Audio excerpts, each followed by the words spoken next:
यदि इसी गति से मैं पूरी सृष्टि की परिक्रमा करूंगा तो बहुत ही समय लग जाएगा। मुझे मेरी गति बढ़ानी ही होगी।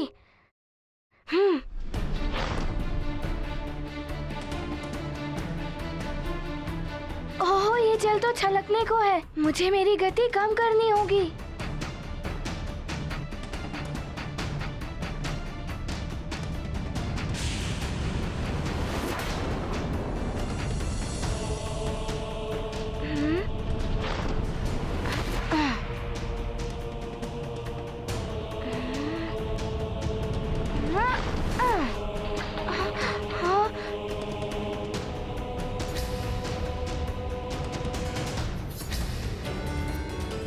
ये क्या? कुछ बूंदे तो झलक गई पात्र से। मुझे इन बूंदों को वापस लाना होगा।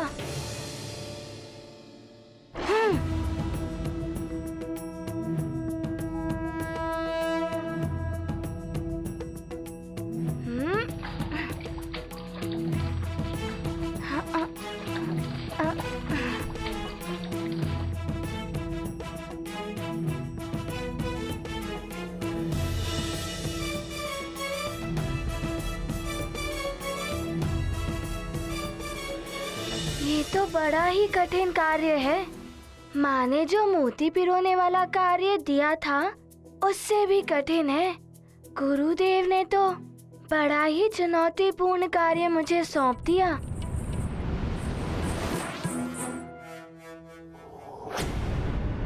ओम नमः शिवाय। ओम नमः शिवाय। ओम नमः शिवाय। ओम नमः शिवाय।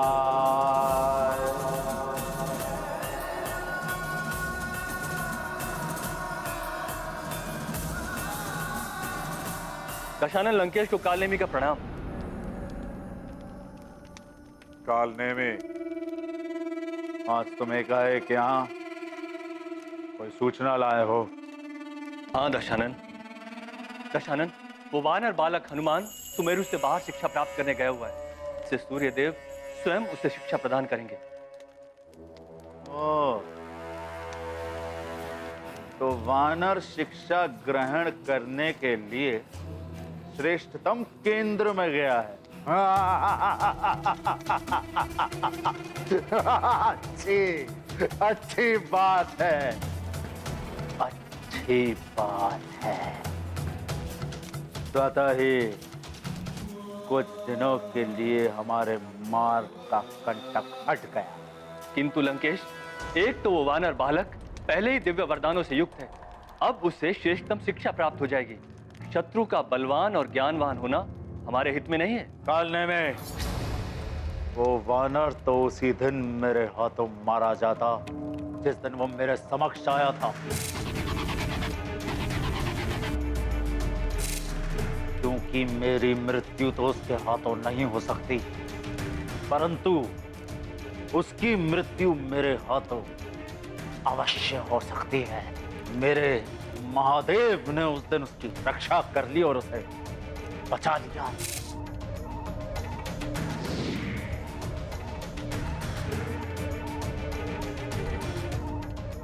उसके ज्ञान प्राप्त करने और शिक्षा ग्रहण करने से हमें कोई संकट नहीं है। कालने में हमारा केवल एक ही शत्रु है, नर रूपी नारायण। वो तुच्छ वानर बालक हनुमान नहीं। रुक जाओ वज्रासुर।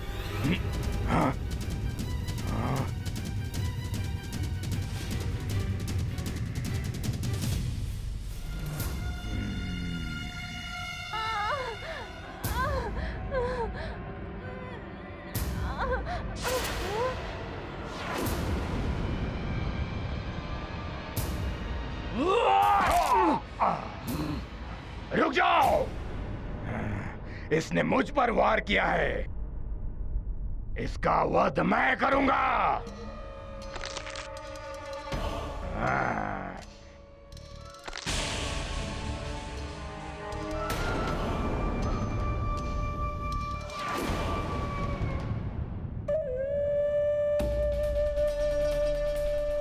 वज्रासुर हूं मैं।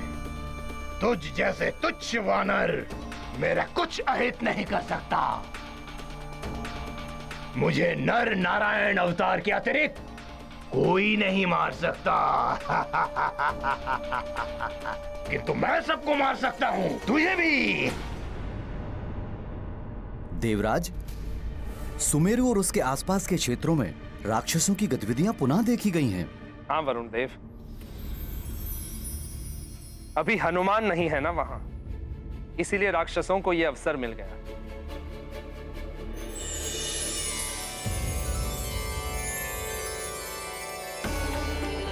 प्रणाम देवराजन।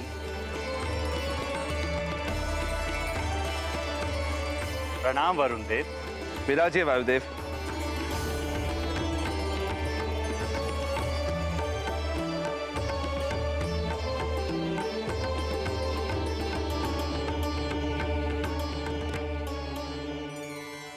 क्या हुआ वायुदेव, आज आप बहुत ही प्रसन्न मुद्रा में दिख रहे हैं।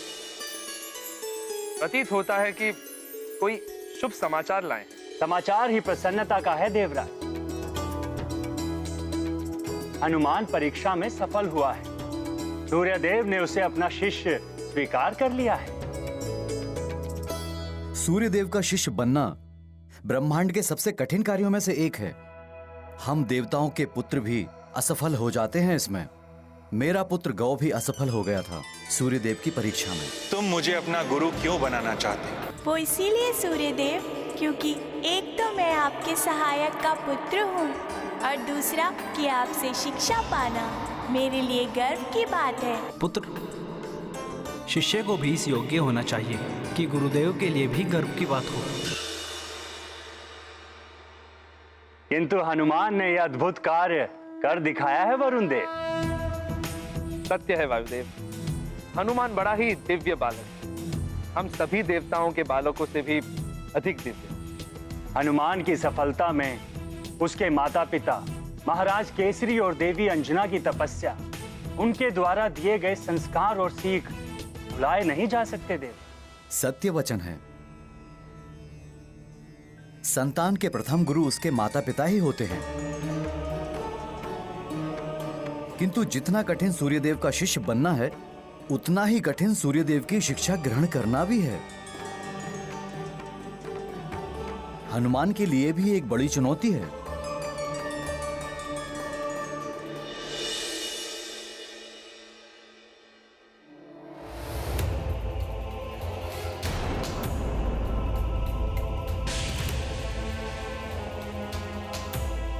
इस जल से भरे पात्र को लेकर तुम्हें संपूर्ण सृष्टि की परिक्रमा करनी है, और ये स्मरण रहे कि परिक्रमा लगाते हुए तुम्हें मार्ग में जितने भी उल्कापिंड मिले, तुम्हें उनकी गणना करनी है। किंतु तुम्हें यह ध्यान रखना होगा हनुमान कि इस जल के पात्र से एक भी बूंद बाहर नहीं गिरनी चाहिए। इतने सारे उल्कापिंड, ये सब तीव्र गति से मेरी ओर ही आ रहे हैं। इनकी गणना करना तो दूर, मैं इनसे बच भी नहीं पाऊंगा। क्या करूं? गति बढ़ाता हूं तो जल छलक जाता है। नारायण नारायण। प्रणाम देवर्षि। कल्याणमस्तु। हनुमान, तुम चाहो तो मैं तुम्हारी कुछ सहायता कर दूं?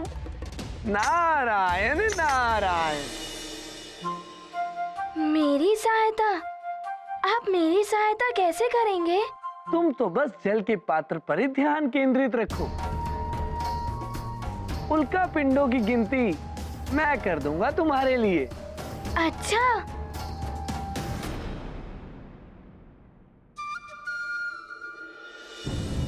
यदि हनुमान ने देव ऋषि से सहायता ले ली तो सूर्यदेव अवश्य रुष्ट हो जाएंगे।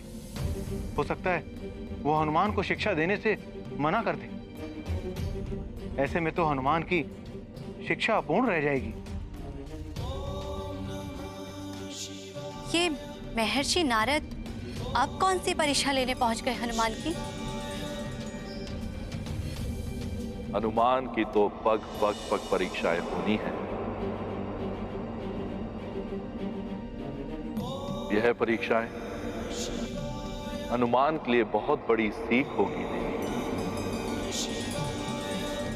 देखना यह है कि हनुमान देवर्षि के द्वारा दिए जा रहे लोक में आता है या नहीं।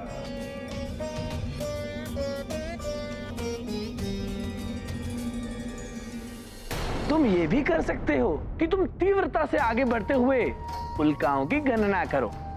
यदि पात्र से जल छलका तो मैं अपने कमंडल के जल से इसे पुनः भर दूंगा।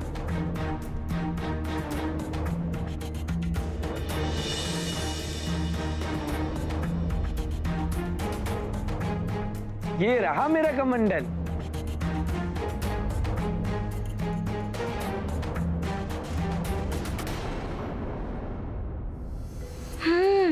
देवर्षि कह तो उचित ही रहे हैं। इनकी सहायता से मेरा कार्य सरल तो हो जाएगा और शीघ्रता से पूर्ण भी हो जाएगा।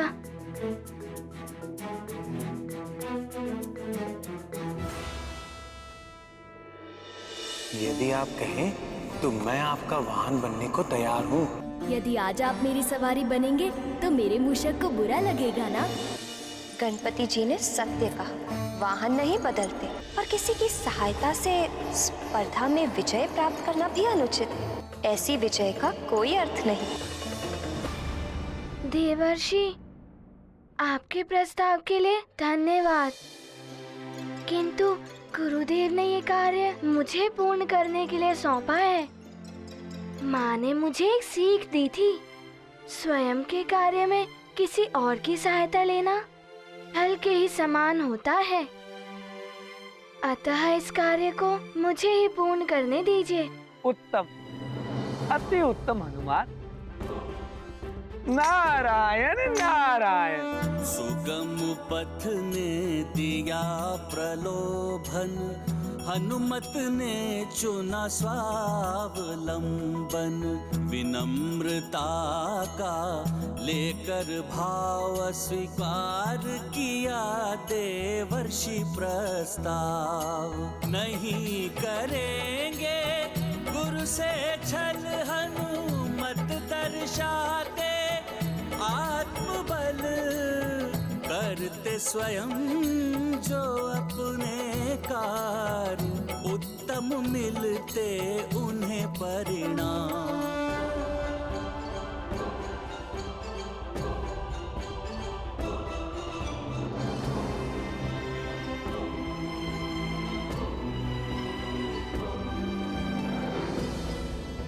मुझे अविलंब ये कार्य समाप्त करके लौटना होगा, जिससे कि मैं 7 दिनों की सीमित अवधि में ही अपनी शिक्षा पूर्ण कर सकूं। हनुमान, तुम्हें बहुत बहुत आशीर्वाद।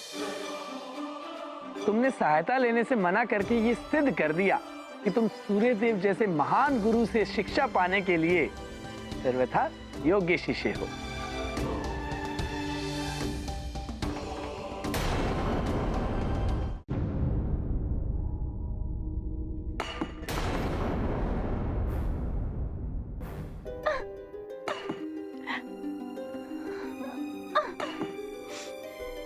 सर्वथा योग्य शिष्य था मैं, फिर भी मुझ गव को सूर्यदेव ने अपना शिष्य नहीं बनाया। वरुण देव का पुत्र होकर भी उन्होंने मुझे शिष्य बनने के लिए अयोग्य ठहरा दिया। पुत्र, इतना क्रोध अनुचित है। कोई मेरे समीप नहीं आएगा। आप भी नहीं माते। गौ, मैं तुम्हारी माँ होकर भी तुम्हारे समीप नहीं आ सकती। त्याग करूंगा मैं सबका, कोई मेरे समीप नहीं आएगा। भोजन भी त्याग कर दूंगा। जल के देवता वरुण देव का पुत्र होकर भी मैं जल का त्याग कर दूंगा। धीरज रखो पुत्र, शांत हो जाओ। कैसा धीरज? अब सूर्य देव के मुख्य सहायक वरुण देव की पत्नी होकर भी मेरी सहायता नहीं कर सकती। पिताश्री भी कुछ नहीं कर सकते। इससे तो अच्छा होता कि मैं महाराज केसरी और देवी अंजना का पुत्र होता। तो आज मैं सूर्यदेव का शिष्य तो होता, हनुमान की भांति उनसे शिक्षा तो प्राप्त कर रहा होता।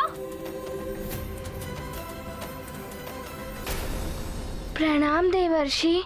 तुम्हारा कल्याण हो पुत्र। नारायण नारायण। अब मुझे ही इस समस्या का कोई हल निकालना होगा। क्या हो सकता है इसका हल?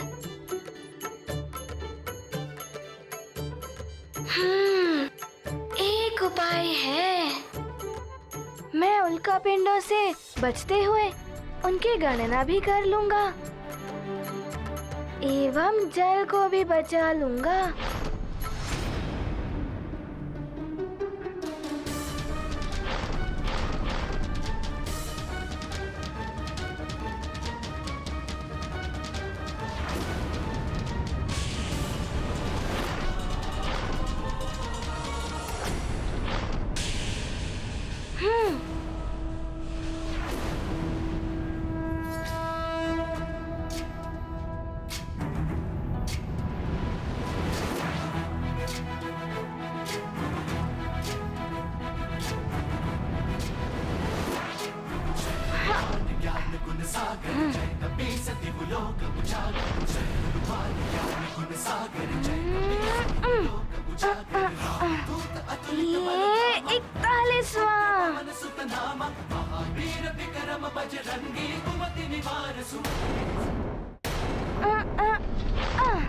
ये 42वां उल्कापिंड।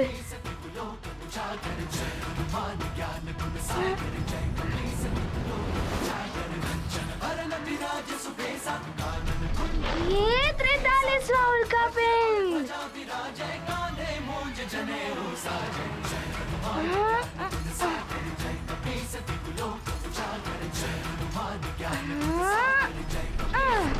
ये 44वां।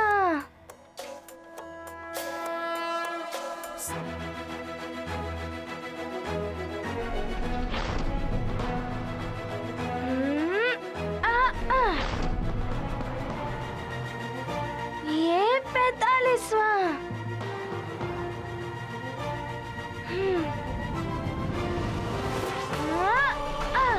ये 46वां।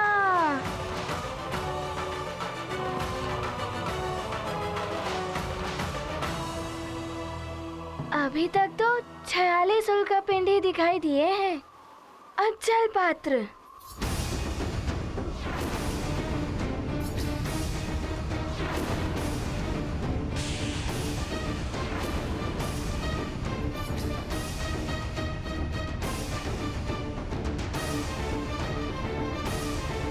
ये 47वां उल्कापिंड तो जल पात्र की ओर बढ़ रहा है।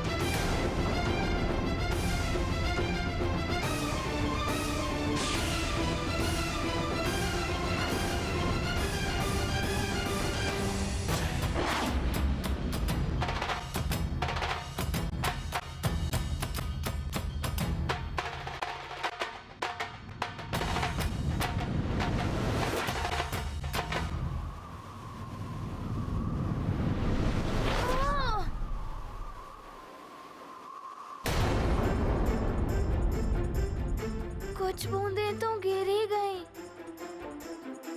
अब दिखाई भी नहीं दे रही है कि कहाँ गई।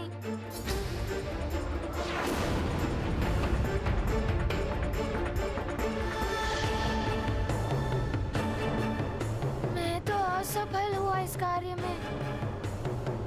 अब क्या होगा?